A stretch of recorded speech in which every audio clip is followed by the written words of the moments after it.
Bret is closing in on the Caribbean, and we have a newly formed tropical depression in the Atlantic. What's going on, guys? I'm certified meteorologist Jonathan Kegas, and in this video, we're going to break down all things Tropical Storm Bret as it works its way towards the Caribbean. Of course, that's first and foremost our concern. Is for our friends in the Caribbean, we're going to talk about the latest track and the impacts of that storm as the worst of the weather comes in Thursday night into Friday morning. And then we also have Tropical Depression 4. It's on the heels of Bret. We'll give you the latest track from the National Hurricane Center and go over some of those latest forecast models. Before we get into the video, hey, if you want to stay updated on all things weather, especially this hurricane season, you have to hit subscribe. Please do that. Give this video a thumbs up as well if you find this content helpful. It's been awesome to meet all of the new subscribers. Thank you for hitting that subscribe button as we track the weather here.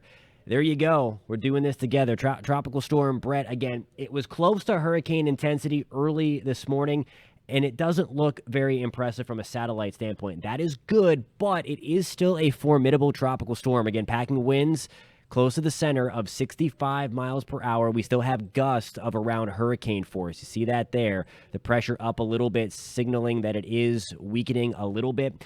Also, another positive thing to kind of point out here. Again, relatively speaking, we're still going to be impacted in the Caribbean islands by a pretty strong tropical storm, but one of the positives here is the fact that it is moving to the west at 16 miles an hour. Number one, that helps to limit its development because it is pretty quick. And number two, that means it's not going to hang out in the islands for too long.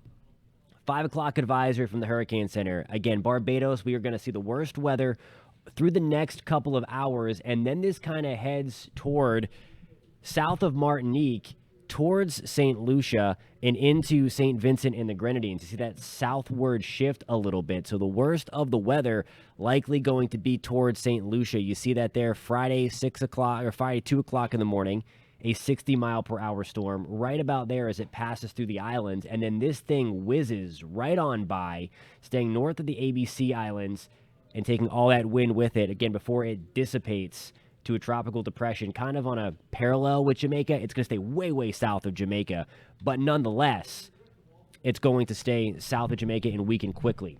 Here's the deal with the intensity of this storm. This is the egg, as we call it. Kind of looks like an egg here, but it shows us the wind intensity. Here is Barbados right in here. So we can expect tropical storm force winds through Thursday evening. Notice this orange color here. That is going to be winds pushing 60 miles an hour. So not quite hurricane force. These are sustained winds now. But you see as we take it into the next couple of days, or overnight I should say, we're going to see the potential for wind gusts, sustained winds of about 60 miles an hour, and then hurricane force wind gusts through St. Lucia, maybe the southern side of Martinique, and then also as we move into the St. Vincent and the Grenadines. So there's been a little bit of a shift south, kind of moving due east from Barbados into Martinique, into St. Lucia, and then into St. Vincent and the Grenadines. It does look like Dominica, we're going to miss out on the worst of this system, and you see that kind of wind field narrow a little bit as it moves through Friday morning. That's 7 o'clock, and notice now all of the tropical storm force sustained winds are well away from us in the islands. It's still going to be a little gusty. It's going to be a little breezy with a few trailing downpours, but nonetheless, it's going to improve significantly. The weather will by Friday afternoon. I want to show you another perspective here. That was kind of like the compact nature of the storm. These are the wind gusts all around. So as we head towards later Thursday evening, 30 to 40 mile per hour gusts in Barbados. And then as we move into St. Lucia, that's where we're going to have some of the strongest gusts. You see there, Fort-de-France in Martinique, 36 to 40 miles an hour gusts. Again, we could have wind gusts pushing 60, maybe 70 miles an hour in St. Lucia. And then St. Vincent and the Grenadines, we could have wind gusts. I think that's a little low there, what you're seeing on your screen.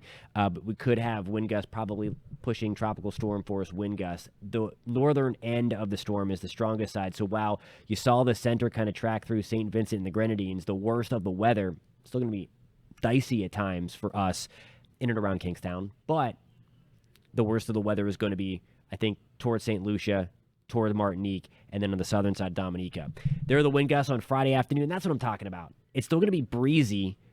There is the storm itself. There is a little center where the winds kind of go calm. The wind field there in purple, the gusty winds, the strong winds, and then still a little breezy for us along the islands, but the weather will be improving.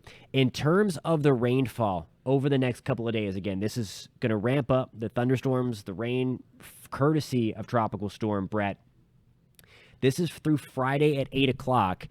A general 2 to 4 inches of rain. Again, the forward speed being so fast is really helping us out in the rainfall department. Still, flash flooding is going to be a possibility here, so please be on the lookout for that. But the fast-moving nature of this storm does help us out. I would not be surprised, though, if we had isolated 6 inches of rain into Martinique, into St. Lucia, and into St. Vincent and the Grenadines. So that's where we're going to be watching for the strongest wind and the highest rainfall potential as well. Hey, before we talk about Tropical Depression 4, I know a lot of people might be feeling climate anxiety. There's a really good story here that's going to pop up at the top of your screen. Click that if you are one of them, especially with the extremely warm Atlantic this year. Click on that story. It's a really well done by one of our reporters. On to Tropical Depression 4. It's not that impressive right now. Winds are at 35 miles an hour, although all it needs is 5 more miles per hour to be classified as a tropical storm, and then it will get its name. You see it right there, this big flare-up of thunderstorms. That is Tropical Depression 4. If it were to get a name, the next name on the list is Cindy. Here is the latest track from the National Hurricane Center, expected to become a tropical storm likely sometime late Thursday or early Friday, and then kind of run out of room to intensify, to grow up, thankfully, big and strong. There you go. It does have an opportunity to make a run at a low-end hurricane as it kind of works its way into Saturday and to Sunday, the weekend. Notice here are the Caribbean islands towards the Virgin Islands, Guadeloupe, Puerto Rico. It stays north of the Caribbean islands. It also misses the Turks and Caicos down here. The one area that we're going to be watching for some kind of inclement weather is going to be Bermuda. It's hidden by the banner, but if it continues on that trajectory and heads out to sea, that's what we're going to look for that. Again, that's going to be early next Tuesday. The National Hurricane Center forecast has it dissipating or weakening into a tropical depression once again. So that's something that we are going to watch. Quickly here, we have Bret out ahead of it. There is Tropical Depression 4, and here are the computer models on it. Again, there's been one outlier, and surprise, surprise, it's the hurricane warp. It was the main outlier for Bret that wanted it to go north. Now, the H-warp wants to take it towards the Virgin Islands. Again, the model consensus and the steering pattern would suggest that this should stay to the northeast of the Caribbean.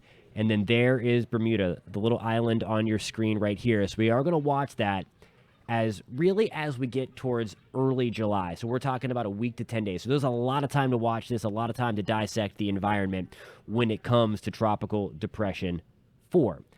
Here's the wide view. And again, I can't stress the craziness that we're seeing a satellite image like this in June. It just does not happen. We had 2 storms develop in an area where we typically don't see these develop. Again, there's only been now a handful since the late 1800s, and 2 of those just happened this week.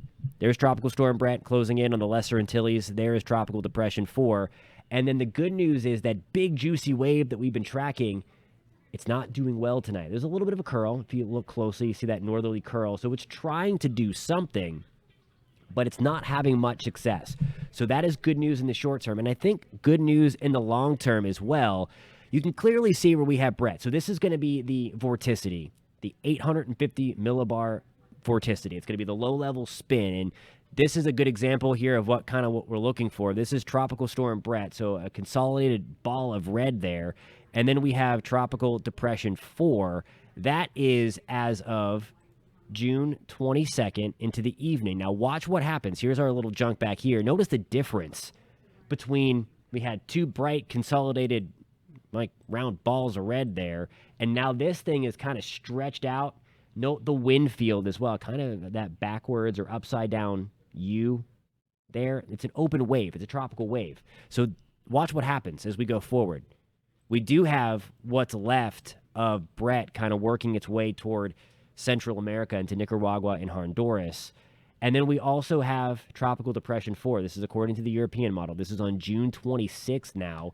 Here is Puerto Rico. The Virgin Islands are in here, the Leeward Islands, Tropical Depression 4. There is Bermuda. This is that wave. Again, you kind of see it here, the wind coming out of the southeast and kind of kinking back to the west a little bit. Just an open wave, and it is very elongated as well. So modeling is not really honing in. Now we could have some increased tropical moisture back to the Lesser Antilles as we get towards June 29th and get towards June 30th. But it does not look like anything strong at this point. We're certainly going to keep our eyes on it. But at this point anyway, it does not look to be too concerning. Looks like we have another big area, stretched out area right here. That is something, again, that is, at this point anyway, not going to be concerning. Thank you guys so much for tuning in. Again, welcome to all the new subscribers. Thank you guys so much for hopping on and tracking the weather with us. Again, if you want to stay updated on all things tropics, all things weather this hurricane season, hit subscribe. Again, if you found this content helpful, please post in the comments where you're watching from as well. Let me know if you are in the islands and what you're seeing out there, if you can do so safely. Again, it's going to be likely a rough couple of hours for our friends in the Lesser Antilles, but again, it's not going to last long. By Friday morning, June 23rd, conditions are going to start to improve and then significantly improve later in the day on Friday, June 22nd. Thanks so much, guys, for tuning in. We'll catch you next time.